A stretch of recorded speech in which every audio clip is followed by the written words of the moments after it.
Radiofrequency or radiofrequency ablation. What is this? What does it do? Who is it good for? And what do you need to know before doing it?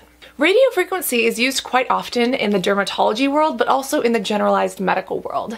Usually it's used for skin lifting, for skin tightening, and even for photoaging. However, it has been used in liposuction when it comes to reducing fat in certain areas of the body. It has been used in cardiology. It has been used to remove and rebuild tissues in the female gynecological areas, among other areas of the body. And while all of those are medical procedures that should always be left to doctors, there are some that you can use at home. The question is, what should you look for? What should you be aware of? And how does this differ from what's actually happening inside of the dermatologist's office or inside of the clinic? Nebulyft is kind enough to sponsor the information in this video to help make education accessible and to help people understand what these treatments actually do, what you should know and what you should look for. And in order to understand that, we have to understand what radiofrequency is. A lot of people think that these professional devices or the treatments in clinic are a type of laser, and technically that's not true.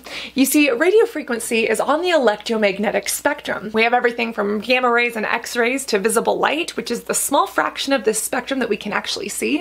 And then we have things like infrared, heat, and of course things like radio waves, which is what's used in radiofrequency or radiofrequency ablation. As you know, this is our skin. We have the epidermis, which is the very thin top, and then we have the dermis, which is made up of the papillary and reticular layers. This is where your collagen and your elastin is held, and this is where a lot of aging actually happens. When it comes to aging, we're generally talking about a little bit of saggy skin. We're talking about fine wrinkling, that kind of droop.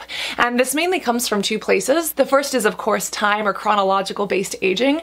This is just based on your cells renewing, telomere shortening, and the beautiful, graceful aging process that happens to all of us and hopefully imparts some wisdom along the way. But the second main cause of aging